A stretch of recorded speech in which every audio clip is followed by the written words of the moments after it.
and me. I know it's my destiny. Oh, you're my best friend. In a world we must defend. Pokemon, gotta catch 'em. Love so true. A courage will pull us through. You teach me and I'll teach you. Pokemon, gotta catch 'em all. Gotta catch 'em all. Pokemon. Hello YouTube, this is Necrostevo, and you're watching one of my narrated Wi-Fi battle videos. I'd like to say thank you to all you guys who recently subscribed to me. I had a NU battle go up on the Pokemon Mosh Pit, so if you guys haven't seen that, it was a really good match that I had against Ray's Gear, and it was an NU match. And you guys don't see those on the Mosh Pit very often, so feel free to go check that out and leave me some feedback what you thought on the battle. Today's match is a Mixtier match I had against WSE, one of my Twitter followers. He was just going to bring a rainbow team, and I was just kind of bringing a random team. The only thing that I knew I wanted to do with this team is bring 2 dragons, because at the time I was thinking double dragons. I figured that's a good theme, right? We can just roll with that. But the dragons that I chose were Garchomp and Dragonite. Garchomp is Scarfed, Dragonite is Banded. And then of course I had Steelix to set up the rocks. I just went with, I had my Life Orb me and Shao this time, because since I was breeding the other one, I randomly got another one with good IVs that had Regenerator for an ability. So I just went ahead and kept it, and I went ahead and trained it on up. So he starts out with Semi-Seer. I was thinking he might be Scarf because he didn't switch out, unless he just didn't want anything else to take a Fake Out. But then I figured I could live whatever he wanted to do, so I just went for the high jump kick and I knocked him right out. I'm not really sure what he wanted to do there. Semi-Seer hits moderately hard, and it's moderately fast, but I don't really know what he was expecting to go on right there. Now expecting the Thunder or the Volt switch, because of course Bug Buzz would not be very effective, even if he is Specs, it wouldn't knock me out most likely. I go into Cochrane, the Garchomp, and he does go for Thunder, and he switches out, which tells me that he is locked onto it, whether it's Scarf or Specs, I don't really know. We'll find out later, hopefully. And I was expecting him to switch, but I did not want to be locked into Outrage against his Caesar, and I thought Rotom might come in, so I just went for Stone Edge. And seeing that damage and the leftovers, I know he's a defensive Rotom, and I really don't want to be burned. So we're going to switch out one more time, even though he's probably going to Volt Switch. I just didn't want to get burned, so I switched out into Registeel, who can take attacks pretty well. And he predicted that nicely. He went for the Pain Split. If I had stayed in, he would have gotten his HP back. I went onto my wall, he gets his HP back. Fortunately, Registeel doesn't have any HP investment, I don't think, except for maybe 4 EVs, so he didn't get that much HP back. But, and I didn't lose that much. So, not too bad of a turn. I don't want Registeel burned because his only attacking move is Iron Head, but I don't really mind it at the same time. And I do know that I want my rocks up, just because he has several Pokemon that can Volt Switch and or U-turn. So having that up against his team will be nice, except for I kind of predicted him to stay in and try to burn me or something, and seeing that he was a bulky Rotom, I figured, okay, I need to get this Toxic on this thing, which was stupid. I really should have just put up my rocks. And I also, for some reason, thought I could live a close combat from Lucario. I don't know in what scenario I could live that, maybe max HP, max defense, but max defense, max special defense, not so much. The HP count is a little bit low, and he has Life Orb. Lucario is going to be a pain this battle. Even if he has extreme speed, I can still fake him out and high jump kick him in the face.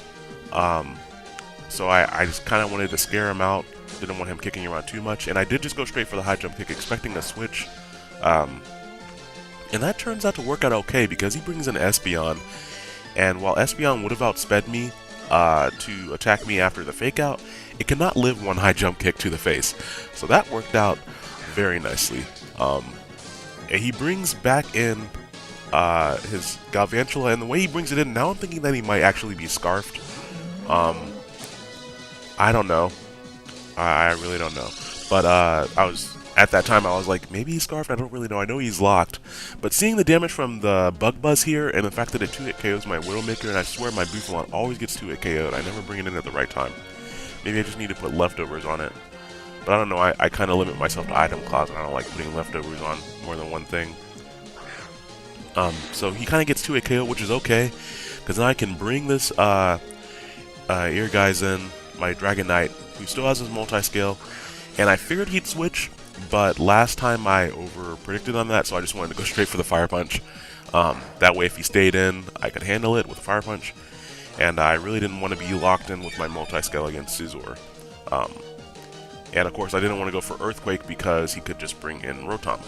So, yeah, maybe I should put Dragon Claw on that Dragonite. I don't know. But predicting once again for him to go for Pain Split, because that's what he did last time, and of course, if he wanted to Will-O-Wisp, I think he would have used it already. He's had several opportunities to use it. So I just went on to Cochrane to threaten him out. And here I am going to go for Outrage because I know he's probably going to stay in and attack me, and since he's a bulky Rotom, I didn't think it would do very much damage.